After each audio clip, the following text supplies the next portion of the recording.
여러분 안녕하십니까. 10월 3일 금요일 넘치는 우리 교회 매일 묵상 시작하도록 하겠습니다. 오늘 본 말씀은 역대하 16장 1절부터 14절까지 말씀입니다. 오늘부터 이제 추석 연휴가 시작되는데요. 여러분 오고 가는 길 안전하게 다니시고요. 또 어디를 가든지 좋은 일이 있고 하나님과 함께하는 이번 추석이 되기를 바랍니다. 건강 잘 챙기시고요. 너무 많이 드시지 마시고 맛있는 걸 많이 드세요. 그래서 건강하고 정말 행복한 그런 추석이 되셨으면 좋겠습니다. 아마 오늘부터 내려가시는 분도 계실 건데 내려가셔도 매일 묵상은 15분밖에 안 해요. 그러니까 어디서라도 보실 수 있으니까 여러분 꼭 매일 묵상 빼먹지 말고 꼭 보셨으면 좋겠습니다. 오늘 안 보시면, 오늘 이 묵상 안 하시면 아사가 죽었는지 살았는지도 모르는데 갑자기 여호사밧을 맞이하게 되고 막 이렇게 되거든요. 그러니까 그래도 가능하면 조금 이렇게 계속해서 묵상에 동참해 주시기를 부탁을 드리겠습니다. 오늘 이제 아사의 사역의 마지막이 나와요. 이제 아사가 죽음을 맞이하게 되는데 그 마지막 그 시기가 좀 안타깝긴 합니다. 어떤 일이 벌어지냐면 1절에 보면 아사왕 제36년에 이스라엘 왕 바아사가 유다를 치러 올라와서 라마를 건축하여 사람을 유다왕 아사에게 왕래하지 못하게 하려 한지라, 이렇게 얘기합니다. 만약에 여러분들이 이 이야기, 지금 이 이야기를 잘 이해하셨다면 여러분 굉장히 성경을 많이 알고 계시는 거예요. 지금 남과 북으로 나눠져 있어요. 남쪽에는 아사가 왕이고요. 북쪽에는 누가 왕이냐면 바아사가 왕입니다. 아사와 바아사, 그러니까 이게 되게 뭐 친척인가 이럴 수 있는데 전혀 상관없는 사람이에요. 북이스라엘은 여로보암 나답, 여로보암의 아들 나답이 왕이 됐어요. 그런데 이 나답을 죽이고 바아사가 왕이 된 겁니다. 여로보암, 나답, 바아사 이렇게 이어지는 거고요. 남쪽 유다는 르호보암, 그 다음에 아비야, 그 다음에 아사 이렇게 이어진단 말이죠. 그러니까 북쪽의 바아사가 남쪽에 있는 아사를 공격을 했어요. 왜 공격을 했냐면 이 라마라고 하는 지역에 성을 건축해서 북이스라엘 사람들이 남쪽으로 내려가는 것을 막기 위함이었습니다. 이게 어떤 거랑 비슷해요? 여로보암이 르호보암에게 사람들이 내려가는 것을 막기 위하여 단과 베델에 이런 우상을 만들어 놓고 제사장을 마음대로 임명하고 이래서 제사했던 것과 똑같은 거예요. 이스라엘 사람들은 어쨌든 1년에 3번은 성전에 올라가서 제사를 지내야 되는데 계속 그렇게 왔다 갔다 하면서 사람들이 아사에게로 돌아가고 아사에게로 마음을 뺏기고 이렇게 돼버리니까 바아사가 그것을 차단하기 위해서 라마 지역에 성을 쌓고 사람들이 못 가게 하려고 했다라는 겁니다. 근데 이렇게 라마 지역을 침공하니까 이 아사가 어떻게 했냐면 우리가 알고 있는 아사라면 당연히 하나님 앞에 기도해야 할 터인데 전혀 엉뚱한 방법을 씁니다. 2절에 아사가 여호와의 전 곡간과 왕궁 곡간의 은금을 내어다가 다메섹에 사는 아람 왕 벤하닷에게 보내며 이르되, 이렇게 얘기합니다. 아람 왕 벤하닷에게 성전에 있는 금과 곡간에 있는 은과 금을 내서 주는 거예요. 뭐 하는 겁니까? 조공을 바치는 거죠. 그러면서 뭐라고 했냐면은 북이스라엘 왕 바아사와 했던 약조를 깨트리고 나와 동맹을 맺어서 그래서 이 바아사를 공격합시다 라고 이야기하는 거예요. 여러분 이게 그냥 정치공학적으로 봤을 때 그 아사의 전략은 제가 볼 땐 정말 탁월한 거였습니다. 지금 바아사가 북쪽에 있는 아람과 연합해서 남쪽에 있는 아사를 공격했단 말이에요. 그러니까 아사는 그걸 막을 만한 힘이 없으니까 누구와 다시 동맹을 맺는 겁니까? 아람과 동맹을 맺는 거죠. 그러면 아람은 이제 그 당시에 제법 강대국이 된 거예요. 그래서 이 북이스라엘과 이 동맹을 깨도 북이스라엘이 뭐라고 할 말이 없을 정도의 크기가 된 거란 말입니다. 그러니까 남유다에서 이렇게 은과 금을 바치면서 자신들과 함께 연합해서 북이스라엘 치자고 했는데 이걸 싫어할 리가 있겠어요? 이미 북이스라엘에서 일정한 금액의 보상을 받았을 거 아닙니까? 남유다로부터 또 보상을 받는 거 아닙니까? 둘 중에 하나 어떤 나라든지 힘이 약하면 아람에게는 이득 아니겠습니까? 그러니까 아람 왕은 이걸 거부할 이유가 없는 거죠. 근데 아사는 그게 아니었단 말이죠. 아사는 그게 아니어도 충분히 이길 수 있는 방법이 있었습니다. 그게 뭐예요? 하나님이죠. 이미 20년 전에 구스를 그렇게 해서 이겼잖아요. 구스와 싸울 때 100만 대군이 왔을 때도 분명히 아사는 하나님을 의지해서 이겼단 말이에요. 그런데 이제 와서 아람 왕을 의지해서 아람 왕에게 조공을 바치면서 머리를 숙이고 들어가서 이렇게 할 필요가 있었냐는 거죠. 없었다는 거죠. 그리고 또 하나 놀라운 건 7절에 그때 선견자 하나니가 유다 왕 아사에게 나와서 그에게 이르되 왕이 아람 왕을 의지하고 왕의 하나님 여호와를 의지하지 아니하였으므로 아람 왕의 군대가 왕의 손에서 벗어났나이다 라고 이렇게 얘기해요. 이걸 책망하는 거예요. 하나니라고 하는 선견자는 선지자와 같은 말입니다. 하나니라는 선견자가 와서 어떻게 아람 왕을 의지하고 하나님을 의지하지 않을 수가 있습니까? 라고 책망을 했어요. 그럼 이 책망을 듣고 어떻게 해야 돼요? 내가 잘못했구나. 다시 내가 하나님을 섬겨야지. 라고 해야 되는데 뭐라고 이야기하냐면 10절에 아사가 노하여 선견자를 옥에 가두었으니 이는 그의 말에 크게 노하였음이며 그때의 아사가 또 백성 중에서 몇 사람을 학대하였더라. 이렇게 얘기합니다. 오히려 아사가 화를 내는 거예요. 화를 내면서 어떻게 합니까? 이 선견자 하나니를 갖다가 이 옥에 가둡니다. 그리고 아마도 그 선견자 하나니를 옥에 가둔 것을 책망하는 그러면 안 된다고 했던 몇몇 사람들도 학대하는 것을 볼 수 있습니다.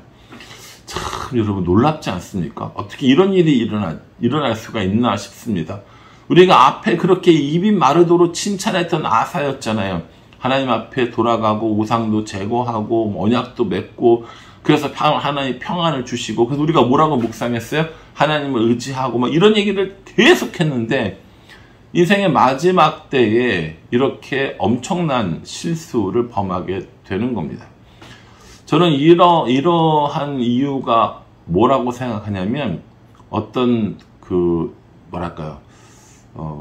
이 평안이 이루어진 게 20년 넘게 전쟁 없이 평안이 이루어진 게 하나님 때문이라고 생각했으나 점점 시간이 지나면서 이것이 자기의 공로가 되는 거예요. 자기의 의가 되는 겁니다. 쉽게 말하자면 내가 잘해서 이렇게 된 거야 라는 생각을 한다라는 것이죠. 이게 얼마나 위험한 생각인지 오늘 아사를 통해서 볼 수 있지 않습니까? 이거 내가 이렇게 열심히 했어. 이거 내가 이렇게 최선을 다해서 이렇게 된 거야 라고 생각하는 순간에 우리는 하나님을 떠나고 하나님으로부터 멀어지고 하나님을 찾지 않고 나 자신에게 집중하게 된다라는 겁니다. 이렇게 자신에게 집중하는 걸 하나님께서는 가장 싫어하십니다. 하나님 기뻐하시는 건 자신에게 집중하는 것이 아니라 사람 자신에게 집중하는 것이 아니라 하나님과 동행하는 삶, 이걸 원하신다는 거예요. 또 하나요. 아사가 이렇게 아람 왕을 의지하여 북이스라엘 물리친 것도 모자라서 또 12절에 보면 아사가 왕이 된 지 39년에 그의 발이 병들어 매우 위독하였으나 병이 있을 때에 그가 여호와께 구하지 아니하고 의원들에게 구하였더라. 이렇게 얘기합니다. 아사왕 39년에 이제 병이 들은 거예요. 여기서 이 발이 병이 들었다라고 얘기할 때 많은 학자들이 이걸 뭐라고 얘기했냐면 오늘날로 당뇨발이라고 이야기하는 학자들이 굉장히 많이 있습니다. 왜냐하면 발이 병들었다고 죽지는 않지만 당뇨성으로 발이 병들었으면 굉장히 많이 진행된 상태이기 때문에 이로 인해서 위독해졌을 거다라고 많이들 이야기를 합니다. 어쨌든 간에 그렇게 자기 생명이 위독해졌으면 누구를 찾아야 된다는 거예요. 하나님을 찾아야 되는데 그러지 않고 누굴 찾았다는 겁니다. 찾았다는 겁니까? 의사를 찾았다라는 겁니다. 여러분 이거 잘못 해석하면 어떻게 하냐면 몸이 아프고 위독하면 의사 말고 하나님을 찾아야 돼 라고 생각하시면 이건 정말 큰 오해입니다. 여기서 말하는 건요, 의사의 치료가 필요 없다가 아니라 그 마음이 어디에 있느냐라는 것을 이야기해 주는 거예요. 아사가 자기가 죽을 병에 걸려서 위독하게 되었을 때 하나님을 구하고 하나님을 찾고 이게 아니라 의사가 나를 살려줄 거야 라고 생각한다라는 거죠. 여러분 아사가 가지고 있는 마음은 우리가 가지고 있는 마음이랑 하나도 다를 바가 없어요. 예를 들면요, 우리가 분명히 어떤 어려운 문제가 생겨서 이 문제를 해결하고 이 문제를 풀어나가야 되는데 그걸 하나님께 구하고 하나님을 찾고 하나님의 도움을 바라는 것이 아니라 누가 날 도와줄 수 있을 것인가를 찾는 일들이 있어요? 없어요? 있죠. 이 문제를 해결하는데 돈이 얼마가 들고 어떤 자원이 필요하고 어떤 방법을 써야 되는지 머리가 팍팍팍 돌아가는 사람이 있어요? 없어요? 있지요. 누가 그래요? 제가 그렇습니다. 제가 그래요. 어떠한 문제가 생겼을 때 이 문제를 가지고 하나님께 나가서 기도해야지가 아니라 어떻게 하면 이 문제를 해결하지? 해결할 방법은 뭐지? 얼마만큼의 자원이 들지? 어떤 사람이 필요하지? 라고 하는 것이 너무 순식간에 생각이 나게 된다라는 것이죠. 그렇게 하지 않으려고 저도 애쓰는데 본성적으로 그게 그렇게 되는 것 같아서 그렇게 그런 마음이 들고 나면 저도 많이 속상한 경우들이 많이 있습니다. 여러분은 어떠세요? 이렇게 아사처럼 위독한 경우, 혹은 전쟁이 급한 경우, 혹은 직장에서 어려움, 가정에서, 학교에서 사람들과의 어려움 가운데 그 어려움 가운데 우리는 누구를 찾고 무엇을 구합니까? 하나님을 찾고 하나님을 구하고 하나님께 기도합니까? 아니면 나를 도와줄 다른 것들, 다른 사람, 다른 소유물들을 찾는 것은 아닌지 한번 생각해 보게 됩니다. 명절 내려가시는데 너무 무거운 얘기 하는 거 아닌가요? 라고 하실지는 모르겠는데 아사가 오늘 우리에게 준 교훈이 그렇기 때문에 어쩔 수가 없습니다. 끝까지 하나님을 붙들어야 한다라는 이 명확한 사실을 아사가 우리에게 보여주고 있어요. 예전에 내가 어땠는데 뭐 10년 전에 어땠고 20년 전에 어땠고 그게 무슨 상관이에요? 아니라니까요. 내 직분이 뭐고 내가 뭐 교회에서 어떤 역할을 맡았는지 그게 무슨 상관이에요? 아무 상관없어요. 오늘 지금 내가 하나님과 어떤 관계를 맺고 있는가, 하나님을 구하는 삶을 살고 있는가, 하나님과 동행하고 있는가, 그게 가장 중요한 거예요. 예전에 나의 위치가, 나의 소유가 하나님과의 관계를 맺어주는데 아무런 이런 영향을 미치지 못합니다. 내가 하나님과 온전히 지금, 오늘 동행하고 있는가, 하나님을 구하고 있는가, 이걸 말해주고 있다라는 것이죠. 이렇게 유독한 가운데 있다가 결국 41년 되는 해, 아사가 왕이 된 지 41년 되는 해, 이제 죽음을 맞게 됩니다. 참 많은 일들이 있었던 아사이고요. 그럼에도 불구하고 선한 왕이라고 인정받고 칭찬듣는 왕이기도 합니다. 그러니 여러분, 우리가 이전에 어떠한 삶을 살았는가가 아니라 오늘을 어떻게 살 것인가, 그리고 내 인생의 마무리를 어떻게 할 것인가 깊이 묵상하고 마지막까지 하나님과 동행하며 마지막까지 하나님을 붙드는 그런 삶을 살기로 결단하는 우리가 되었으면 좋겠습니다. 바라기를 이 말씀 묵상하시면서 우리의 삶의 마지막까지 하나님을 붙들겠노라고, 언제라도 하나님께 구하겠노라고, 위기 상황에 더 하나님을 찾겠노라고 결단하며 살아가는 우리 모두가 되기를 주님의 이름으로 축복합니다. 기도하겠습니다. 하나님, 아사의 마지막 모습을 보게 됩니다. 끝까지 하나님을 구하면 얼마나 좋았을까 싶은 마음이 드는데 아사의 모습 속에서 저의 모습을 또한 발견하게 됩니다. 사람을 의지하고 상황을 움직여 보려고 하는 여전히 연약한 저의 모습을 보게 됩니다. 그러니 하나님, 삶의 마지막까지 하나님을 구하는 일들을 게을리지 않도록 해주시고 하나님과 동행하는 삶을 살아갈 수 있도록 저와 우리 모두를 축복하여 주시옵소서. 예수님의 이름으로 기도합니다. 아멘.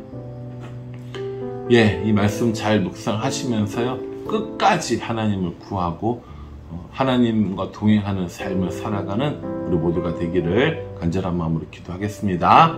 감사합니다.